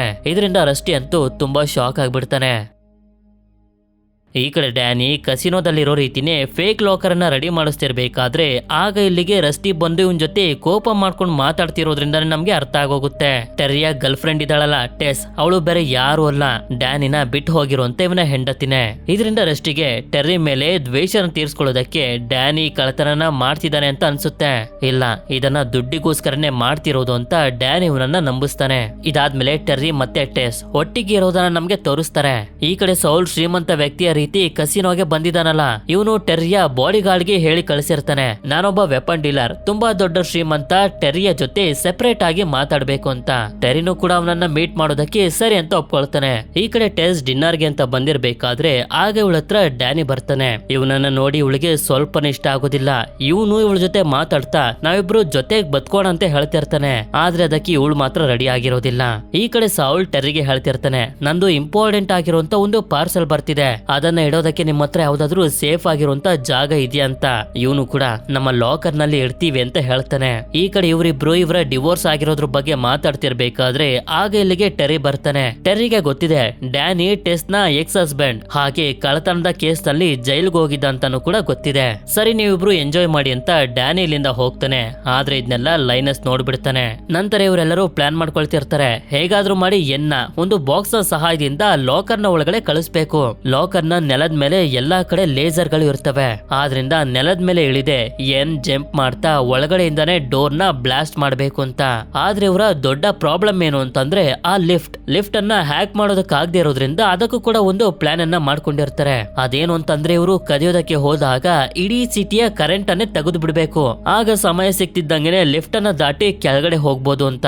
ಆದ್ರೆ ಆ ರೀತಿ ಇಡೀ ಸಿಟಿಯ ಕರೆಂಟ್ ಅನ್ನೇ ತೆಗಿಬೇಕು ಅಂತಂದ್ರೆ ಒಂದು ಸ್ಟ್ರಾಂಗ್ ಆಗಿರುವಂತ ಡಿವೈಸ್ ಬೇಕು. ಆ ಡಿವೈಸ್ ಕ್ಯಾಲಿಫೋರ್ನಿಯಾದ ಸೈನ್ಸ್ ಕಾಲೇಜ್ ನಲ್ಲಿ ಸಿಗುತ್ತೆ. ಅದನ್ನ ಕತ್ಕೊಂಡು ಹೋಗೋದಕ್ಕೆ ಅಂತ ಇವರು ಬಂದಿದ್ರೆ ಲೈನಸ್ ನ ವ್ಯಾನ್ ನಲ್ಲೇ ಬಿಟ್ಟು ಹೋಗ್ತಾರೆ. ಆದ್ರೆ ಇವನ್ ಜೊತೆನೆ ಇರುವಂತ ವರ್ಜಿಲ್ ಮತ್ತೆ ಟರ್ಕ್ ಮಾತ್ರ ತುಂಬಾ ಮಾತಾಡ್ತಾ ಇವನ ತಲೆ ತಿಂತಿರ್ತಾರೆ. ಇದ್ರಿಂದ ಇವನು ಬೇಜಾರಾಗಿ ಮಿಕ್ಕಿರವರು ಇರುವಂತ ಜಾಗಕ್ಕೆ ಹೋಗ್ತಾನೆ. ಆದ್ರೆ ಮಿಕ್ಕಿರವರು ಇನ್ನೊಂದು ಜಾಗದಿಂದ ಡಿವೈಸ್ ಅನ್ನ ತಗೊಂಡು ವ್ಯಾನ್ ಬರ್ತಾರೆ. ಆದ್ರೆ ಆಗ್ಲೇ ಅವ್ರಿಗೆ ಗೊತ್ತಾಗೋದು ಲೈನಸ್ ಒಳಗಡೆ ಹೊಟ್ಟೋಗಿದ್ದಾನೆ ಅಂತ. ಆಗ ನೋಡಿದ್ರೆ ಗಾರ್ಡ್ಸ್ ಗಳಿಂದ ತಪ್ಪಿಸ್ಕೊಳ್ತಾ ಲೈನಸ್ ತುಂಬಾ ಕಷ್ಟಪಟ್ಟು ಮತ್ತೆ ವ್ಯಾನ್ ನ ಒಳಗಡೆ ಬರ್ತಾನೆ. ಯಾವಾಗ ಇವರೆಲ್ಲರೂ ವಾಪಸ್ ಬರ್ತಾರೋ ಒಂದು ಪ್ರಾಬ್ಲಮ್ ಶುರು ಆಗೋಗಿರುತ್ತೆ. ಅದೇನು ಅಂತಂದ್ರೆ ಟೆರ್ರಿಯ ಕಸಿನೋಗಳ ಒಳಗಡೆ ಡ್ಯಾನಿ ಒಬ್ಬ ಕಳ್ಳ ಅಂತ ಎಲ್ಲರಿಗೂ ಗೊತ್ತಾಗೋಗಿದೆ. ಕಳ್ಳತನ ಮಾಡ್ತಿರ್ಬೇಕಾದ್ರೆ ಹೋದ್ರೆ ಇವನ್ ಜೊತೆ ಎಲ್ಲರೂ ಕೂಡ ಸಿಗಾಕೋಬಿಡ್ತಾರೆ. ಆಗ ಲೈನಸ್ ಹೇಳ್ತಾನೆ ಡ್ಯಾನಿ ಅವನ ಹೆಂಡತಿನ ಮೀಟ್ ಮಾಡೋದಕ್ಕೆ ಹೋಗಿದ್ದ. ಆಗ ಟೆರಿನು ಕೂಡ ಅವನನ್ನ ನೋಡ್ಬಿಟ್ಟ. ಇದರಿಂದಾನೇ ಇದೆಲ್ಲ ಆಗಿರೋದು ಅಂತ. ಅದಕ್ಕೆ ರಸ್ಟಿ ಡ್ಯಾನಿನ ಈ ಪ್ಲಾನ್ ಇಂದಾನೆ ತೆಗ್ದಾಕ್ಬಿಡ್ತಾನೆ. ಮತ್ತೊಂದ್ ಕಡೆ ನೋಡಿದ್ರೆ ಟೆರ್ರಿ ಮತ್ತೆ ಟೇಸ್ ಇಬ್ರು ಕೂಡ ಒಟ್ಟಿಗೆ ಜೀವನ ಮಾಡೋದಕ್ಕೆ ಶುರು ಮಾಡ್ಬಿಟ್ಟಿರ್ತಾರೆ. ಇದಾದ್ಮೇಲೆ ಲೈನಸ್ಗೆ ವೇಷನ ಹಾಕ್ಸಿ ರಸ್ಟಿ ರೆಡಿ ಮಾಡ್ತಿರ್ತಾನೆ. ಟೆರ್ರಿನ ಡಿಸ್ಟ್ರಾಕ್ಟ್ ಮಾಡೋದಕ್ಕೆ ನೀನ್ ಅವನ ಮುಂದೆ ಒಂದು ಡ್ರಾಮನ ಮಾಡ್ಬೇಕು ಅಂತ. ಅದೇ ರೀತಿ ಸೌಲ್ ಕೂಡ ರೆಡಿ ಆಗ್ತಿರ್ತಾನೆ. ಆದ್ರೆ ಇವತ್ತು ಇವನು ತುಂಬಾ ನರ್ವಸ್ ಆಗಿರ್ತಾನೆ. ಇದಾದ್ಮೇಲೆ ನೋಡಿದ್ರೆ ಟೆರ್ರಿಯ ಒಂದು ಕಸಿನೋದಲ್ಲಿ ಬಾಕ್ಸಿಂಗ್ ಮ್ಯಾಚ್ ನಡೀತಿರುತ್ತೆ. ಅಂದ್ರೆ ಕಳ್ಳತನ ಮಾಡುವಂತ ದಿನ ಇವತ್ತೇ. ಇದಾದ್ಮೇಲೆ ಸೌಲ್ ಹೇಳಿದ್ನೆಲ್ಲ ಒಂದು ಇಂಪಾರ್ಟೆಂಟ್ ಆಗಿರುವಂತ ವಸ್ತು ಬರುತ್ತೆ ಅಂತ. ಒಂದು ಸೂಟ್ ಕೇಸ್ ಅಲ್ಲಿ ಅದು ಬರುತ್ತೆ. ಅದನ್ನ ತಗೊಂಡು ಸೌಲ್ ನ ಜೊತೆ ಟೆರ್ರಿನು ಕೂಡ ಲಾಕರ್ ಕಡೆಗೆ ಹೋಗ್ತಿರ್ಬೇಕಾದ್ರೆ ಇಲ್ಲೇ ಇರುವಂತ ಡ್ಯಾನಿನ ಟೆರ್ರಿ ನೋಡ್ಬಿಡ್ತಾನೆ. ಹಾಗೆ ಅದೇ ಸಮಯಕ್ಕೆ ಒಬ್ಬ ವ್ಯಕ್ತಿ ಸೌಲ್ ನ ಗುರ್ತಿಡ್ದು ಮಾತಾಡ್ಸೋದಕ್ಕೆ ಅಂತ ಬಂದಾಗ ಇವನ್ ಯಾರೋ ಗೊತ್ತಿಲ್ಲ ಅಂತ ಕಳಿಸ್ಬಿಡ್ತಾನೆ. ಇದನ್ನ ನೋಡಿದಂತ ಟೆರ್ರಿಗೆ ಅವನ ಮೇಲೆ ಡೌಟ್ ಬಂದ್ಬಿಡುತ್ತೆ. ನಂತರ ಸೂಟ್ ಕೇಸ್ ಅನ್ನು ಓಪನ್ ಮಾಡಿ ಇದ್ರೊಳಗಡೆ ಇರುವಂತ ಡೈಮಂಡ್ಸ್ ಗಳು ತುಂಬಾ ಕಾಸ್ಟ್ಲಿ ಅಂತ ಹೇಳ್ತಿರ್ತಾನೆ. ಆಗ ಟೆರ್ರಿನು ಕೂಡ ಸರಿ ಆಯ್ತು, ನಿಮ್ಮ ಈ ಡೈಮಂಡ್ ಅನ್ನ ನಮ್ಮ ಲಾಕರ್ ನಲ್ಲಿ ಇಟ್ಕೊಳ್ತೀವಿ. ಆದ್ರೆ ಈ ಸೂಟ್ ಕೇಸ್ ಅನ್ನ ತಗೊಂಡು ನಿಮ್ಮನ್ನ ಲಾಕರ್ ಒಳಗಡೆ ಹೋಗೋದಕ್ಕೆ ಬಿಡೋದಿಲ್ಲ. ಬೇಕಾದ್ರೆ ನಿಮ್ಮ ಸೂಟ್ ಕೇಸ್ ಲಾಕರ್ ನ ಒಳಗಡೆ ಹೋಗೋದನ್ನ CCTV ಇಂದ ನೋಡಬಹುದು ಅಂತ ಹೇಳಿದಾಗ ಇವನು ಕೂಡ ಸರಿ ಅಂತ ಒಪ್ಕೊಳ್ತಾನೆ. ಇನ್ನೊಂದ್ ಕಡೆ ಸಿಟಿಯ ಕರೆಂಟ್ ಅನ್ನ ತೆಗೆಯೋದಕ್ಕೆ ಆ ಡಿವೈಸ್ ನು ಕೂಡ ರೆಡಿ ಮಾಡ್ಕೊಂಡಿರ್ತಾರೆ. ಅದೇ ರೀತಿ ವರ್ಜಿಲ್ ಮತ್ತೆ ಟರ್ಕ್ ಈ ಕಸಿನೋದಲ್ಲಿ ಕೆಲಸಕ್ಕೆ ಸೇರ್ಕೊಂಡು ಒಂದು ಬಾಕ್ಸ್ ಅನ್ನ ತಗೊಂಡ್ ಬರ್ತಿರ್ತಾರೆ. ಇದೇ ಬಾಕ್ಸ್ ನ ಸಹಾಯದಿಂದ ಎನ್ನ ಲಾಕರ್ ನ ಒಳಗಡೆ ಕಳಿಸ್ತಿರೋದು. ನಂತರ ಸೌಲ್ ನ ಸೆಕ್ಯೂರಿಟಿ ರೂಮ್ ಗೆ ಬಿಟ್ಟು ಟೆರ್ರಿ ಹೊರಗಡೆ ಬರ್ತಿದ್ದಂಗೆನೆ ಕಸಿನೋಗಳ ಆಫೀಸರ್ ನ ರೀತಿ ಲೈನಸ್ ಇವನ್ ಜೊತೆ ಬರ್ತಾನೆ ಮಾತಾಡೋದಕ್ಕೆ ಅಂತ. ಈ ಕಡೆ ಏನ್ ಈ ಬಾಕ್ಸ್ ನ ಒಳಗಡೆ 30 ನಿಮಿಷ ಮಾತ್ರ ಇರೋದಕ್ಕಾಗೋದು. ಅಷ್ಟರಲ್ಲಿ ಹೊರಗಡೆ ಬಂದಿಲ್ಲ ಅಂತಂದ್ರೆ ಉಸಿರು ಕಟ್ಟಿ ಸತ್ತೋಗ್ತಾನೆ. ಅದೇ ರೀತಿ ಈ ಕಡೆ ಲೈನಸ್ ಟೆರ್ರಿಗೆ ಹೇಳ್ತಿರ್ತಾನೆ, ನಿಮ್ಮ ಕಸಿನೋದಲ್ಲಿ ಕೆಲಸ ಮಾಡ್ತಿರುವಂತ ಫ್ರಾಂಕ್ ಒಬ್ಬ ಫ್ರಾಡ್. ಅವನನ್ನ ಇಮಿಡಿಯೇಟ್ ಆಗಿ ಇನ್ವೆಸ್ಟಿಗೇಷನ್ ಮಾಡ್ಬೇಕು ಅಂತ ಅಂದಾಗ ಫ್ರಾಂಕ್ ನ ಕರ್ಕೊಂಡು ಹೋಗ್ತಾರೆ. ಇನ್ನೊಂದ್ ಕಡೆ ಡ್ಯಾನಿ ಮತ್ತೆ ಟೆಸ್ ಹತ್ರ ಬಂದಾಗ ಇವನನ್ನ ನೋಡಿ ಇವಳು ಈ ಸಲ ತುಂಬಾ ಕೋಪ ಮಾಡ್ಕೊಬಿಟ್ಟಿರ್ತಾಳೆ. ಆದ್ರೆ ಇವನು ಕೊನೆಯದಾಗಿ ಗುಡ್ ಬೈ ಹೇಳೋದಕ್ಕೆ ಬಂದಿದ್ದೀನಿ ಅಂತ ಗುಡ್ ಬೈ ಅನ್ನ ಹೇಳಿ ಹೋಗ್ತಿರ್ಬೇಕಾದ್ರೆ ಇದನ್ನ ನೋಡಿದಂತ ಟೆರ್ರಿಯ ಜನರು ಇವನನ್ನ ಹಿಡ್ಕೊಬಿಡ್ತಾರೆ. ಈ ಕಡೆ ಲೈನಸ್ ಟೆರ್ರಿಗೆ ಫ್ರಾಂಕ್ ನ ಬಗ್ಗೆ ಹೇಳ್ತಿರ್ತಾನೆ. ಈ ಫ್ರಾಂಕ್ ಬೇರೆ ಬೇರೆ ಕಸಿನೋಗಳಲ್ಲಿ ಹೆಸರನ್ನ ಬದಲಾಯಿಸಿಕೊಂಡು ಕೆಲಸನ ತಗೊಳ್ತಿದ್ದ. ಅದ್ರ ಜೊತೆ ಇನ್ನೂ ಕೂಡ ಕ್ರಿಮಿನಲ್ ಕೆಲಸಗಳನ್ನ ಮಾಡಿದಾನೆ ಅಂತ. ಇದರಿಂದ ಲೈನಸ್ ಮತ್ತೆ ಫ್ರಾಂಕ್ ನ ಮಧ್ಯೆ ಒಂದು ದೊಡ್ಡ ಜಗಳನೆ ಆಗೋಗುತ್ತೆ. ಟೆರ್ರಿಯ ಗಮನ ಸಂಪೂರ್ಣವಾಗಿ ಇವ್ರ ಮೇಲೆ ಹೋಗ್ತಿದ್ದಂಗೆನೆ ರಸ್ಟಿ ವರ್ಜಿಲ್ ಮತ್ತೆ ಟರ್ಕ್ಗೆ ಕೆಲಸ ಮುಂದುವರ್ಸೋದಕ್ಕೆ ಹೇಳ್ತಾನೆ. ಇದ್ರ ಒಳಗಡೆ ದುಡ್ಡಿದೆ, ಇಮಿಡಿಯೇಟ್ ಆಗಿ ಲಾಕರ್ ನ ಒಳಗಡೆ ತಗೊಂಡೋಗ್ಬೇಕು. ಆದ್ರೆ ನಾವು ನಮ್ಮ ಸೆಕ್ಯೂರಿಟಿ ಕಾರ್ಡ್ ಅನ್ನ ಎಲ್ಲೋ ಕಳೆದಾಕ್ಬಿಟ್ಟಿದೀವಿ ಅಂತ ಹೇಳ್ತಿರ್ತಾರೆ. ಇದರಿಂದ ಬೇರೆ ಸೆಕ್ಯೂರಿಟಿಗಳು ನಾವಿದನ್ನ ತಗೊಂಡ್ ಹೋಗ್ತೀವಿ ಅಂತಾರೆ. ನಂತರ ಸೌಲ್ ಇವನ ಸೂಟ್ ಕೇಸ್ ಹಾಗೆ ಎನ್ನಿರುವಂತ ಬಾಕ್ಸ್ ಲಾಕರ್ ನ ಒಳಗಡೆ ಒಳಗಡೆ ಹೋಗ್ತಿರೋದನ್ನ CCTV ನೋಡ್ತಿರ್ತಾನೆ. ಆಗ ಲಿವಿಂಗ್ಸ್ಟನ್ ಬ್ಯಾಷರ್ಗೆ ಕಾಲ್ ಮಾಡಿ ರೆಡಿ ಆಗುವಂತಾನೆ. ಇವನು ಕೂಡ ಡಿವೈಸ್ ಇರುವಂತ ವ್ಯಾನ್ ತಗೊಂಡ್ ಬಂದು ಕಸಿನೋ ಇಂದ ಸ್ವಲ್ಪ ದೂರದಲ್ಲೇ ನಿಲ್ಲಿಸ್ತಾನೆ. ಈ ಕಡೆ ನೋಡಿದ್ರೆ ಇಷ್ಟೊತ್ತಿಗೆ ಟೆರ್ರಿ ಫ್ರಾಂಕ್ ನ ಕೆಲ್ಸದಿಂದ ತೆಗ್ದಾಕ್ಬಿಟ್ಟಿರ್ತಾನೆ. ಇದಾದ್ಮೇಲೆ ಇವರು ಹೋಗ್ತಿರ್ಬೇಕಾದ್ರೆ ನಂದೊಂದು ವಸ್ತುನ ರೂಮ್ ನಲ್ಲೇ ಬಿಟ್ಬಿಟ್ಟಿದೀನಿ ಅಂತ ಲೈನಸ್ ಹೇಳ್ತಾನೆ. ಸರಿ ಅಂತ ಹೇಳಿ ಟೆರ್ರಿಲಿಂದ ಹೊಟ್ಟೋಗ್ತಾನೆ. ಈ ಕಡೆ ನೋಡಿದ್ರೆ ಟೆರ್ರಿ ಕಡೆಯ ಜನರು ಡ್ಯಾನಿನ CCTV ಕ್ಯಾಮ್ರಾ ಇಲ್ದಿರೋಂತ ರೂಮ್ಗೆ ಕರ್ಕೊಂಡ್ ಬಂದಿದ್ದಾರೆ ಇವನಿಗೆ ಹೊಡೆಯೋದಕ್ಕೆ ಅಂತ. ಹಾಗೆ ಇವನನ್ನ ಹೊಡೆಯೋದಕ್ಕೆ ಬ್ರೂಸರ್ ಅನ್ನೋ ಒಬ್ಬ ವ್ಯಕ್ತಿನ ಕರೆಸ್ತಾರೆ. ಮಿಕ್ತವ್ರೆಲ್ಲ ಹೊರಗಡೆ ಹೋಗ್ತಾರೆ. ಹಾಗೆ ಈ ಕಡೆ ಸೌಲ್ ನೋಡ್ತಾನೆ ಏನಿರೋಂತ ಬಾಕ್ಸ್ ಅನ್ನ ಹಾಗೆ ಇವನ ಸೂಟ್ ಕೇಸ್ ಅನ್ನ ಲಾಕರ್ ನಲ್ಲಿ ತಗೊಂಡ್ ಬಂದು ಇಟ್ಟು ಹೋಗ್ತಾರೆ. ಈ ಕಡೆ ಡ್ಯಾನಿಗೆ ಹೊಡೆಯೋದಕ್ಕೆ ಬಂದಿರುವಂತ ಬ್ರೂಸರ್ ಬೇರೆ ಯಾರು ಅಲ್ಲ ಇವನ ಫ್ರೆಂಡ್. ಆದ್ರಿಂದ ಡ್ಯಾನಿ ಏರ್ ವೆಂಟಿಲೇಷನ್ ಡಕ್ ಇಂದ ಬೇರೆ ಕಡೆಗೆ ಹೋಗ್ತಿರ್ತಾನೆ. ಈ ಕಡೆ ಬಾಕ್ಸಿಂಗ್ ನಡೀತಿರುವಂತ ಜಾಗದ ಹತ್ರ ಟೆರ್ರಿ ಮತ್ತೆ ಟೇಸ್ ಬಂದ್ಬಿಟ್ಟಿರ್ತಾರೆ. ಹಾಗೆ ಲೈನಸ್ ಒಂದು ಲಿಫ್ಟ್ ಹತ್ರ ಬರ್ತಿದ್ದಂಗೆನೆ ಸೌಲ್ ಕೆಳಗಡೆ ಬಿದ್ದೋಗ್ತಾನೆ. ಎಲ್ಲರ ಗಮನ ಆ ಕಡೆ ಹೋಗ್ತಿದ್ದಂಗೆನೆ ಲಿವಿಂಗ್ಸ್ಟನ್ CCTV ಫುಟೇಜ್ ಅನ್ನ ಚೇಂಜ್ ಮಾಡ್ಬಿಡ್ತಾನೆ. ಹಾಗೆ ಲೈನಸ್ ಮೇಲೆ ಹೋಗೋದಕ್ಕೆ ಲಿಫ್ಟ್ ನ ಮೇಲ್ಗಡೆ ಡೋರ್ ಅನ್ನು ಓಪನ್ ಮಾಡಿ ನೋಡಿದ್ರೆ ಇಲ್ಲಿ ಡ್ಯಾನಿ ಇರ್ತಾನೆ. ಅಂದ್ರೆ ರಸ್ಟಿ ಇವನನ್ನ ಪ್ಲಾನ್ ಇಂದ ತೆಗ್ದಾಕಿರ್ಲಿಲ್ಲ, ಇದೆಲ್ಲ ಪ್ಲಾನ್ ನ ಒಂದು ಭಾಗನೆ. ಈ ಕಡೆ ಸೌಲ್ಗೆ ಟ್ರೀಟ್ಮೆಂಟ್ ಕೊಡೋದಕ್ಕೆ ಅಂತ ರಸ್ಟಿ ಡಾಕ್ಟರ್ ನ ರೀತಿ ಬರ್ತಾನೆ. ಇದಾದ್ಮೇಲೆ ಲೈನಸ್ ಹಾಗೆ ಡ್ಯಾನಿ ಹ್ಯಾಕ್ ಮಾಡೋದಕ್ಕಾಗೋದಿಲ್ವಲ್ಲ ಆ ಲಿಫ್ಟ್ ಹತ್ರ ಬರ್ತಾರೆ. ಅದೇ ರೀತಿ ಈ ಕಡೆ ಕೂಡ ಬ್ರೂಸರ್ ಡ್ಯಾನಿಗೆ ಹೊಡೆಯೋ ರೀತಿ ಆಕ್ಟಿಂಗ್ ಮಾಡ್ತಿರ್ತಾನೆ. ನಂತರ ನೋಡಿದ್ರೆ ಆ ಲಿಫ್ಟ್ ಓಡಾಡೋಂತ ಟನಲ್ ನಲ್ಲೆಲ್ಲ ತುಂಬಾ ಲೇಸರ್ ಗಳು ಇರ್ತವೆ. ಆದ್ರಿಂದ ಇವರಿಬ್ರು ರೆಡಿ ಆಗಿ ಬ್ಯಾಷರ್ ಗೆ ಹೇಳ್ತಾರೆ. ಬ್ಯಾಷರ್ ಕೂಡ ಆ ಡಿವೈಸ್ ಅನ್ನ ಆಕ್ಟಿವೇಟ್ ಮಾಡ್ತಾನೆ. ಇದರಿಂದ ಸಿಟಿಯ ಕರೆಂಟ್ ಎಲ್ಲ ಹೊಟ್ಟೋಗುತ್ತೆ. ಕರೆಂಟ್ ಹೋಗಿ ಲೇಸರ್ ಆಫ್ ಆಗಿದ್ರಿಂದ ಇವರಿಬ್ರು ಕೆಳಗಡೆ ಬರ್ತಾರೆ. ಆದ್ರೆ ಇಲ್ಲಿ ನೋಡಿದ್ರೆ ಕಸಿನೋಗಳಲ್ಲಿ ಕರೆಂಟ್ ಹೋಗಿದ್ರಿಂದ ದೊಡ್ಡ ಜಗಳನೆ ಆಗೋಗಿರುತ್ತೆ. ಇದಾದ್ಮೇಲೆ ಲಾಕರ್ ನ ಒಳಗಡೆ ಬಾಕ್ಸ್ ನಲ್ಲಿ ಇರುವಂತ ಏನು ಹೊರಗಡೆ ಬರ್ತಿರ್ತಾನೆ. ಇಲ್ಲೂ ಕೂಡ ಕೆಳಗಡೆ ಲೇಸರ್ ಗಳು ಇರ್ತವೆ. ಹಾಗೆ ಲಾಕರ್ ನ ಡೋರ್ ನಲ್ಲಿರುವಂತ ಇಬ್ರು ಸೆಕ್ಯೂರಿಟಿಗಳನ್ನ ಪ್ರಜ್ಞೆ ತಪ್ಪಿಸಿ ಇವರಿಬ್ರು ಅವರ ಕೈ ಕಾಲ್ಗಳನ್ನ ಕಟ್ಟಾಕ್ಬಿಡ್ತಾರೆ. ಅದೇ ರೀತಿ ಎನ್ ಕೂಡ ಜಂಪ್ ಮಾಡ್ತಾ ಕೆಳಗಡೆ ಇರುವಂತ ಲೇಸರ್ ಗಳನ್ನ ಟಚ್ ಮಾಡದೆ ಡೋರ್ ಹತ್ರ ಬಂದು ಬಾಂಬ್ ಅನ್ನ ಹಾಕಿ ಸಿಗ್ನಲ್ ಕೊಡ್ತಾನೆ. ಆಗ ಇದೇ ಡೋರ್ ನ ಮತ್ತೊಂದು ಕಡೆ ಇರುವಂತ ಇವರಿಬ್ರು ಕೂಡ ಬಾಂಬ್ ಅನ್ನ ಫಿಕ್ಸ್ ಮಾಡ್ತಾ ಇರ್ತಾರೆ. ಆದ್ರೆ ಎನ್ನ ಕೈ ಡೋರ್ಗೆ ಸಿಗಾಕೋಬಿಟ್ಟಿರುತ್ತೆ. ಲಿವಿಂಗ್ಸ್ಟನ್ ಬಾಂಬ್ ಬ್ಲಾಸ್ಟ್ ಮಾಡಬೇಡಿ ಅಂತ ಹೇಳ್ತಿರ್ತಾನೆ. ಆದ್ರೆ ಕಾಲ್ ಕನೆಕ್ಟ್ ಆಗಿರೋದಿಲ್ಲ. ನೋಡಿದ್ರೆ ಪ್ರೆಸ್ ಮಾಡಿದ್ರು ಕೂಡ ರಿಮೋಟ್ ವರ್ಕ್ ಆಗೋದಿಲ್ಲ. ಅಷ್ಟೊತ್ತಿಗೆ ಎನ್ ಕೂಡ ಇವನ ಕೈಯನ್ನ ಬಿಡಿಸ್ಕೊಂಡಿರ್ತಾನೆ. ಇವರಿಬ್ರು ರಿಮೋಟ್ ಗೆ ಬೇರೆ ಬ್ಯಾಟ್ರಿಗಳನ್ನ ಹಾಕಿ ಬ್ಲಾಸ್ಟ್ ಮಾಡಿ ಒಳಗಡೆ ಬರ್ತಾರೆ. ಎನ್ ಕೂಡ ಸೇಫ್ ಆಗಿರ್ತಾನೆ. ನಂತರ ಇವರಿಬ್ರು ಇಲ್ಲಿರುವಂತ 800 ಕೋಟಿನ ಪ್ಯಾಕ್ ಮಾಡ್ಕೊಳ್ತಿರೋದನ್ನ ಮಿಕ್ತವರೆಲ್ಲ CCTV ಫುಟೇಜ್ ನಿಂದ ನೋಡ್ತಿರ್ತಾರೆ. ಆಕ್ಚುಲಿ ಲಿವಿಂಗ್ಸ್ಟನ್ CCTV ಫುಟೇಜ್ ಅನ್ನ ಚೇಂಜ್ ಮಾಡ್ಬಿಟ್ನಲ್ಲ, ಆದ್ರಿಂದ ಲೈವ್ ನಲ್ಲಿ ಏನ್ ನಡೀತಿದೆ ಅಂತ ಕಸಿನೋದವರಿಗೆ ಕಾಣಿಸ್ತಿರೋದಿಲ್ಲ. ಈ ಕಡೆ ಟೆಸ್ಟ್ ನ ಜಾಬ್ ನಲ್ಲಿ ಒಂದು ಫೋನ್ ರಿಂಗ್ ಆಗುತ್ತೆ. ಈ ಫೋನ್ ಯಾರ್ದು ಅಂತಾನೆ ಇವಳಿಗೆ ಗೊತ್ತಿಲ್ಲ. ರಿಸೀವ್ ಮಾಡಿದ್ರೆ ಆ ಕಡೆಯಿಂದ ರಸ್ಟಿ ಟೆರ್ರಿಗೆ ಹೇಳ್ತಿರ್ತಾನೆ ನಿನ್ನ ಲಾಕರ್ ನಲ್ಲಿ ರಾಬರಿ ನಡೀತಿದೆ ಅಂತ. ಇವನು ಕೂಡ ಸೆಕ್ಯೂರಿಟಿ ರೂಮ್ ಗೆ ಬಂದು ನೋಡಿದ್ರೆ ಎಲ್ಲಾನು ನಾರ್ಮಲ್ ಆಗಿ ಇರುತ್ತೆ. ಆಗ ಲಿವಿಂಗ್ಸ್ಟನ್ ಮತ್ತೆ ಫುಟೇಜ್ ಅನ್ನ ಚೇಂಜ್ ಮಾಡಿದಾಗ ರಾಬರಿ ನಡೀತಿರೋದು ಕಾಣಿಸುತ್ತೆ. ಇವಳಿಗೂ ಕೂಡ ನೆನಪಾಗ್ತಿರುತ್ತೆ ಆಗ್ಲೇ ಡ್ಯಾನಿ ಗುಡ್ ಬೈ ಹೇಳೋದಕ್ಕೆ ಬಂದಿದ್ನಲ್ಲ, ಆ ಟೈಮ್ ನಲ್ಲಿ ಆ ಫೋನ್ ಅನ್ನ ಇವಳ ಜಾಬಿಗೆ ಹಾಕಿರ್ಬೋದು ಅಂತ. ನಂತರ ಟೆರ್ರಿ ಇವಳನ್ನ ಕಳಿಸಿ ರಸ್ಟಿಗೆ ಹೇಳ್ತಾ ಹೋಗ್ತಾನೆ ಒಳಗಡೆ ಏನೋ ಬಂದ್ಬಿಟ್ಟಿದ್ರ, ಆದ್ರೆ ಹೊರಗಡೆ ಹೋಗೋದಕ್ಕೆ ಬಿಡೋದಿಲ್ಲ, ನಮ್ನೆಲ್ಲರನ್ನು ಸಾಯಿಸ್ಬಿಡ್ತೀನಿ ಅಂತ. ಆಗ ರಸ್ಟಿನೂ ಕೂಡ ಹೇಳ್ತಾ ಹೋಗ್ತಾನೆ ನಿನ್ನ ಲಾಕರ್ ನಲ್ಲಿ ಒಟ್ಟು 800 ಕೋಟಿ ಇದೆ, ಅದ್ರಲ್ಲಿ ಅರ್ಧನ ಅಲ್ಲೇ ಬಿಟ್ಟು ಮತ್ತರ್ಧ ಮಾತ್ರ ನಾವೆತ್ಕೊಳ್ತೀವಿ. ನೀನ್ ನಮ್ಮನ್ನ ಕಸಿನೋ ಇಂದ ಹೊರಗಡೆ ಹೋಗೋದಕ್ಕೆ ಬಿಟ್ರೆ ನಿನ್ನ 400 ಕೋಟಿ ಉಳಿಯುತ್ತೆ, ಇಲ್ಲಂತಂದ್ರೆ ನಾವು ಎಲ್ಲದಕ್ಕೂ ಬಾಂಬ್ ಅನ್ನ ಹಾಕಿ ಬ್ಲಾಸ್ಟ್ ಮಾಡ್ಬಿಡ್ತೀವಿ ಅಂತ. ಆಗ ಅದೇ ಸಮಯಕ್ಕೆ ಟೇಸ್ ರಸ್ಟಿ ಹತ್ರ ಬಂದ್ಬಿಡ್ತಾಳೆ. ನಂತರ ಟೆರ್ರಿ ಪೊಲೀಸ್ಗೆ ಕಾಲ್ ಮಾಡೋದಕ್ಕೆ ಹೇಳ್ತಾನೆ. ಡ್ಯಾನಿ ಎಲ್ಲಿ ಅಂತ ಇವಳು ಕೇಳಿದಾಗ ಅವನು ಸೇಫ್ ಆಗಿದ್ದಾನೆ ಅಂತ ಹೇಳ್ತಾ ರಸ್ಟಿ ಟೆರ್ರಿಗೆ ಏನ್ ಮಾಡ್ಬೇಕು ಅಂತ ಹೇಳ್ತಾ ಹೋಗ್ತಾನೆ. ನಾವು ದುಡ್ಡನ್ನ ತುಂಬಿ ಬ್ಯಾಗ್ ಅನ್ನ ಲಿಫ್ಟ್ ನಲ್ಲಿ ಇಟ್ಟಿರ್ತೀವಿ, ನಿನ್ ಜನರ ಕೈಲಿ ಆ ದುಡ್ಡನ್ನ ಹೊರಗಡೆ ನಿಂತಿರುವಂತ ವ್ಯಾನ್ ನಲ್ಲಿ ಇಡ್ಸು. ವ್ಯಾನ್ ಡ್ರೈವರ್ ಅನ್ನ ಯಾರಾದ್ರೂ ತಡೆಯೋದಕ್ಕೆ ಹೋದ್ರೆ ದುಡ್ಡನ್ನ ಬ್ಲಾಸ್ಟ್ ಮಾಡ್ಬಿಡ್ತೀವಿ ಅಂತ. ಅದೇ ರೀತಿ ಟೆರ್ರಿನು ಕೂಡ ವ್ಯಾನ್ ನಲ್ಲಿ ದುಡ್ಡನ್ನ ಕೊಟ್ಟು ಕಳಿಸಿ ರಸ್ಟಿಗೆ ವಾರ್ನಿಂಗ್ ಕೊಡ್ತಿರ್ತಾನೆ. ಒಂದಿನ ಅಲ್ಲ ಒಂದಿನ ನನ್ನ ಕೈಲಿ ಸಿಗಾಕೊಳ್ತೀಯ, ಆವಾಗ ಸುಮ್ನೆ ಬಿಡೋದಿಲ್ಲ ಅಂತ. ನೋಡಿದ್ರೆ ರಸ್ಟಿ ಫೋನ್ ಅನ್ನ ಬಿಟ್ಟು ಹೊಟ್ಟೋಗಿರ್ತಾನೆ. ಆದ್ರಿಂದ ಟೆರ್ರಿ ಆ ವ್ಯಾನ್ ಅನ್ನ ಟ್ರ್ಯಾಕ್ ಮಾಡೋದಕ್ಕೆ ಹೇಳಿ ಒಂದು ಪೊಲೀಸ್ ಟೀಮ್ ಅನ್ನ ಲಾಕರ್ ಇರುವಂತ ಜಾಗಕ್ಕೆ ಕಳಿಸ್ತಾನೆ. ಹಾಗೆ ಕಳ್ಳರಿಗೆ ಕಾಣಿಸ್ತಾ ಇರೋ ರೀತಿ ಪೊಲೀಸರು ಶೂಟ್ ಮಾಡ್ಬೇಕು ಅಂತ ಕರೆಂಟ್ ಅನ್ನು ಕೂಡ ತೆಗಿಸ್ತಾನೆ. CCTVಲೂ ಏನು ಕಾಣಿಸ್ತಿರೋದಿಲ್ಲ, ಆದ್ರೆ ಶೂಟ್ ಮಾಡ್ತಿರುವಂತ ಶಬ್ದಗಳು ಕೇಳಿಸ್ತಿರ್ತವೆ. ಈ ಕಡೆ ಟೆರ್ರಿ ಕಡೆ ಜನರು ಆ ವ್ಯಾನ್ ಅನ್ನ ಫಾಲೋ ಮಾಡ್ಕೊಂಡು ಬಂದು ಟೈರ್ ಗೆ ಶೂಟ್ ಮಾಡ್ತಾರೆ. ಹಾಗೆ ಟೆರ್ರಿನೂ ಕೂಡ ಲಾಕರ್ ಹತ್ರ ಹೋಗ್ತಿರ್ತಾನೆ. ನಂತರ ಟೆರ್ರಿ ಕಡೆಯ ಜನರು ವ್ಯಾನ್ ಡೋರ್ ಅನ್ನ ಓಪನ್ ಮಾಡಿ ನೋಡಿದ್ರೆ ಇಲ್ಲಿ ಮನುಷ್ಯನೇ ಇರೋದಿಲ್ಲ, ರಿಮೋಟ್ ಕಂಟ್ರೋಲ್ ಇಂದ ಓಡಿಸ್ತಿರ್ತಾರೆ. ಆಗ ಇಲ್ಲೇ ಸ್ವಲ್ಪ ಹತ್ರದಲ್ಲಿರುವಂತ ವರ್ಜಿಲ್ ವ್ಯಾನ್ ನಲ್ಲಿ ಬ್ಲಾಸ್ಟ್ ಮಾಡ್ಬಿಡ್ತಾನೆ. ಈ ಕಡೆ ಲಾಕರ್ ನಲ್ಲೂ ಕೂಡ ನೋಡಿದ್ರೆ ₹1 ರೂಪಾಯಿನೂ ದುಡ್ಡಿರೋದಿಲ್ಲ, ಬರೀ ಪೇಪರ್ಗಳು ಬಿದ್ದಿರ್ತವೆ. ಆದ್ರೆ CCTV ಮಾತ್ರ ರಾಬರಿ ಮಾಡ್ತಿರುವಂತ ಫುಟೇಜ್ ಬರ್ತಿರುತ್ತೆ. ಆಗ ಇವನು ಅರ್ಥ ಮಾಡ್ಕೊಬಿಡ್ತಾನೆ ಇದೊಂದು ಫೇಕ್ ಫುಟೇಜ್ ಅಂತ.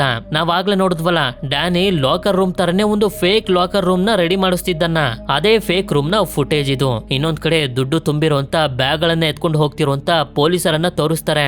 ನೋಡಿದ್ರೆ ಇದು ರಸ್ಟಿ ಹಾಗೆ ಇವನ ಟೀಮ್ ಅವ್ರೆ. ಆಕ್ಚುಲಿ ಇಲ್ಲಿ ಏನಾಗಿದೆ ಅಂತಂದ್ರೆ ಇವರು ಪೊಲೀಸರ ರೀತಿ ಲಾಕರ್ ರೂಮ್ ನ ಒಳಗಡೆ ಹೋಗಿದ್ರಲ್ಲ, ಆಗ ಕರೆಂಟ್ ಅನ್ನ ತೆಗೆದ ಸಮಯದಲ್ಲಿ ದುಡ್ಡನ್ನೆಲ್ಲ ಬ್ಯಾಗುಗೆ ತುಂಬ್ಕೊಬಿಟ್ರು. ಆಗ್ಲೇ ವ್ಯಾನ್ ನಲ್ಲಿ ಕಟ್ ಕಳ್ಸಿದ್ರಲ್ಲ, ಅವೆಲ್ಲ ದುಡ್ಡೆಲ್ಲ ಬರೀ ಪೇಪರ್ಗಳು. ಟೆರಿನ ಡಿಸ್ಟ್ರಾಕ್ಟ್ ಮಾಡೋದಕ್ಕೆ ಆ ರೀತಿ ಮಾಡಿದ್ರು ಅಷ್ಟೇ. ಆಗ ಇವನಿಗೆ ಡ್ಯಾನಿ ಮೇಲೆ ಡೌಟ್ ಬಂದು ಅವನನ್ನ ಹೊಡಿತಿರುವಂತ ರೂಮ್ಗೆ ಬಂದು ನೋಡಿದ್ರೆ ಬ್ರೂಸರ್ ಇವನಿಗೆ ಚೆನ್ನಾಗಿ ಹೊಡಿತಿರ್ತಾನೆ. ದುಡ್ಡಿನ ಬಗ್ಗೆ ಕೇಳಿದ್ರೆ ಅದ್ರ ಬಗ್ಗೆ ಗೊತ್ತೇ ಇಲ್ಲ ಅನ್ನೋ ರೀತಿ ಆಕ್ಟಿಂಗ್ ಮಾಡ್ತಾನೆ. ಈ ಕಡೆ ಟೆಸ್ಗೆ ಯಾರೋ ಕಾಲ್ ಮಾಡಿ ಟಿವಿ ನೋಡೋದಕ್ಕೆ ಹೇಳ್ತಾರೆ. ಟಿವಿಲಿ ನೋಡಿದ್ರೆ ಟೆರ್ರಿ ದುಡ್ಡನ ಬಗ್ಗೆ ಡ್ಯಾನಿ ಹತ್ರ ಕೇಳ್ತಿರ್ತಾನೆ. ಡ್ಯಾನಿ ಕೂಡ ದುಡ್ಡು ಕೊಟ್ರೆ ಟೆಸ್ಟ್ ನ ಬಿಟ್ಟು ಹೋಗ್ತೀಯ ಅಂದಾಗ ಅವನು ಒಪ್ಕೊಬಿಡ್ತಾನೆ. ಇದನ್ನ ಕೇಳಿ ಇವಳಿಗೆ ತುಂಬಾ ದುಃಖ ಆಗುತ್ತೆ. ಆಗ ಡ್ಯಾನಿ ಹೇಳ್ತಿರ್ತಾನೆ, ನನಗೆ 2 ದಿನ ಟೈಮ್ ಕೊಡು, ನಿನ್ ದುಡ್ಡು ಎಲ್ಲೇ ಇದ್ರೂ ಹುಡ್ಕೊಂಡು ನಾನ್ ತಗೊಂಡ್ ಬರ್ತೀನಿ ಅಂತ. ಅಂದ್ರೆ ಇವನಿಗೆ ದುಡ್ಡನ ಬಗ್ಗೆ ಗೊತ್ತಿಲ್ಲ ಅಂತ ಪರ್ಮಿಷನ್ ಇಲ್ದೆ ಕಸಿನೋ ಒಳಗಡೆ ಬಂದಿರೋದಕ್ಕೆ ಜೈಲಿಗೆ ಹಾಕಿಸ್ತಾನೆ. ನಂತರ ಇವನು ಟೆಸ್ಟ್ ನ ಮುಂದೆ ಬಂದಾಗ ಇವಳು ಇವನನ್ನ ಬಿಟ್ಟು ಹೋಗ್ತಿರುವಂತ ವಿಷಯನ ಹೇಳ್ತಾಳೆ. ಇನ್ನೊಂದ್ ಕಡೆ ಡ್ಯಾನಿ ಟೀಮ್ ಅನ್ನ ತೋರಿಸ್ತಾರೆ. ಇವರೆಲ್ಲರೂ ತುಂಬಾ ಸಂತೋಷವಾಗಿರ್ತಾರೆ. ಯಾಕೆಂತಂದ್ರೆ ಆ 800 ಕೋಟಿಲಿ ಎಲ್ಲರಿಗೂ ಸಮಭಾಗ ಸಿಕ್ಕಿರುತ್ತೆ. ಇನ್ನೊಂದ್ ಕಡೆ ಪೊಲೀಸರು ಡ್ಯಾನಿನ ಅರೆಸ್ಟ್ ಮಾಡಿ ಕರ್ಕೊಂಡು ಹೋಗ್ತಿರ್ಬೇಕಾದ್ರೆ ಟೆಸ್ ಇವನ ಹತ್ರ ಬಂದು ಇವನಿಗೆ ಸಾರಿ ಕೇಳ್ತಾಳೆ. ಹಾಗೆ ಮತ್ತೆ ಇವನ್ ಜೊತೆ ಬದುಕೋದಕ್ಕೆ ರೆಡಿ ಆಗಿರ್ತಾಳೆ. ಆದ್ರೆ ಪರ್ಮಿಷನ್ ಇಲ್ಲದೆ ಇವನು ಕಸಿನೋ ಒಳಗಡೆ ಬಂದಿರೋದ್ರಿಂದ 3 ತಿಂಗಳು ಜೈಲ್ ನಲ್ಲಿ ಇರ್ಲೇಬೇಕು. ಇನ್ನೊಂದ್ ಕಡೆ ನಮ್ಗೆ ಡ್ಯಾನಿ ಟೀಮ್ ಅನ್ನ ತೋರಿಸ್ತಾರೆ. ಇವ್ರಿಗೆಲ್ಲ ದುಡ್ಡು ಸಿಕ್ಕಿದೆ, ಕೆಲಸನೂ ಕೂಡ ಕಂಪ್ಲೀಟ್ ಆಗಿದೆ. ಆದ್ರಿಂದ ಎಲ್ಲರೂ ಸೆಪರೇಟ್ ಆಗಿ ಇವರಿವರ ಜೀವನಕ್ಕೆ ಮತ್ತೆ ವಾಪಸ್ ಹೋಗ್ತಾರೆ. ಆಗ ಸೀನ್ 3 ತಿಂಗಳ ಮುಂದಕ್ಕೆ ಶಿಫ್ಟ್ ಆದಾಗ ರಸ್ಟಿನ ನಮ್ಗೆ ತೋರಿಸ್ತಾರೆ.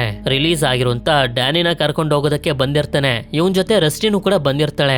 ಇವರಿಬ್ರು ಒಟ್ಟಿಗೆ ಜೀವನ ಮಾಡೋದಕ್ಕೆ ರೆಡಿ ಆಗ್ತಾರೆ. ಇಲ್ಲಿಗೆ ಮೂವಿ ಎಂಡ್ ಆಗುತ್ತೆ. ಈ ಮೂವಿ ನಿಮ್ಮೆಲ್ಲರಿಗೂ ಇಷ್ಟ ಆಗಿರುತ್ತೆ ಅಂತ ಅನ್ಕೊಂಡಿದೀನಿ. ಇಷ್ಟ ಆಗಿತ್ತು ಅಂತಂದ್ರೆ ನನಗೆ ಕಾಮೆಂಟ್ ಮಾಡಿ ತಿಳಿಸಿ. ಈ ಮೂವಿಲಿ 3 ಕಸಿನೋಗಳ ಓನರ್ ಹೆಸರು ಏನು ಅಂತ. ಹಾಗೆ ವಿಡಿಯೋ ಇಷ್ಟ ಆಗಿತ್ತು ಅಂತಂದ್ರೆ ಲೈಕ್ ಮಾಡಿ. ಸರಿ, ಸಿಗೋಣ ಮತ್ತೊಂದು ಅಮೇಜಿಂಗ್ ಆಗಿರುವಂತ ವಿಡಿಯೋದಲ್ಲಿ. Until then stay tune, mister explainer Kannada.